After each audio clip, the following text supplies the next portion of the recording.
Hi, I'm Jonathan Cook with the City of Waco Parks and Recreation Department, and today we'd like to welcome you to a very important project in our books, and that's the Greenwood Cemetery Improvement Project. This is a project that's been taking place and has required a lot of work from different people, staff members, members of the community, and others in our City of Waco that really hold this cemetery near and dear to our heart. We've gone through and done a variety of improvements, landscaping, fencing, and today we're glad you can join us to take time to celebrate the grand opening of Greenwood Cemetery. I'd like to introduce our city manager, Bradley Ford, who will share a couple words with you about the project. Thank you all. I want to say thanks to the general public for joining us today, and it's an exciting time to really christen a beautiful improvement here at Greenwood Cemetery.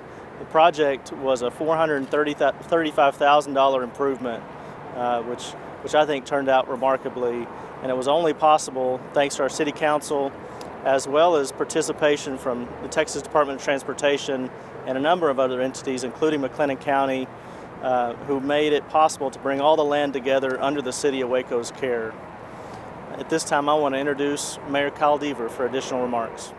Thank you, Bradley. This is a really great day in Waco, a time when we're able to rededicate Greenwood Cemetery with all these great improvements. This has been the final resting place to some of Waco's most celebrated citizens. And the fact that it was in a segregated cemetery was just a painful reminder of all the inequality that has existed in our community over the past.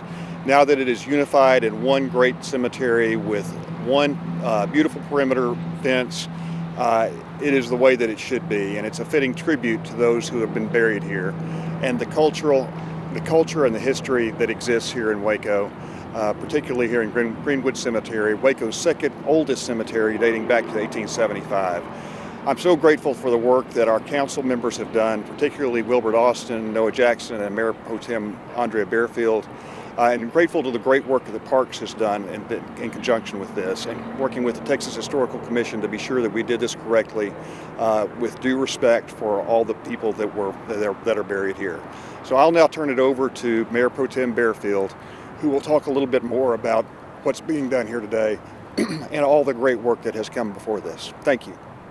It was the advocacy and leadership of families, citizens, and former Cemetery Association members that helped bring focus to the issues and support the pursuit of a solution to better exemplify Waco's values of family and equality.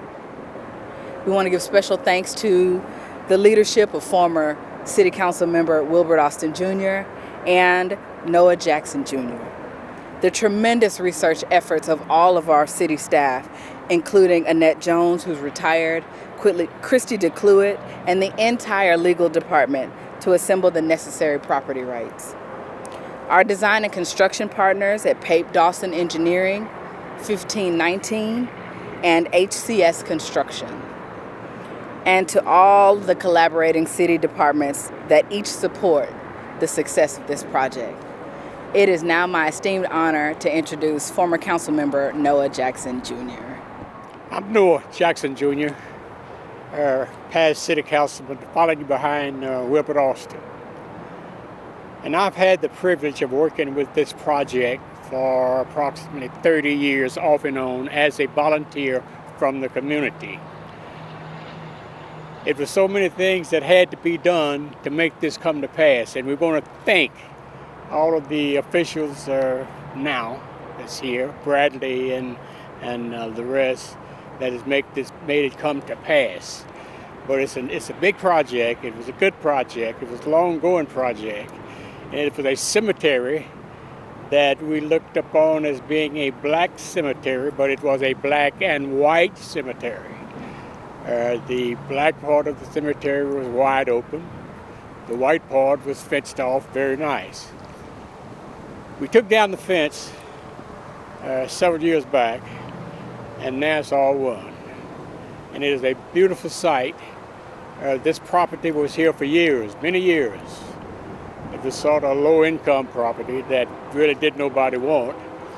But we had some citizens from this community that went in, and especially some of our mortuary people, our undertakers, they come in and bought some of this property and turn it from lots into burial spaces. And they did a very good job of making it work up to what it is now. And we're thankful of those people. We're thankful for the council, especially, as of late, that has made this come to pass. We spent a lot of years working with it, thinking that maybe the city didn't want to complete the project because we were involved in one other burial spot down there by the Rangers Hall of Fame, black people that disappeared. And we were concerned about this place being here as long as possible and to what it is now. We thank you. We thank you, Mayor. We thank you, City Council people. We thank you, District 1, for the thing that you've done to make this come to pass. And it's been so many people. I'm here talking, and I can talk. But it's been so many people that worked on this project, to include people that's long gone, Wilbert Austin, and Dr. Radford, and May Jackson, and it goes on and on and on. And Noah Jackson being of age, I'm still here. I appreciate what I'm doing, love what I'm doing, but I'm going to buy out now that the cemetery is completed. I'm going to call my friend that I have left, send them a picture, and we're going to enjoy it the rest of our life. Thank you, thank you, thank you. I'm Mike Ballerino, Director of Construction with HCS. We're very proud and privileged to be a part of the Greenwood Cemetery Improvement Project. It means a lot to our community and to us. Thank you for the opportunity.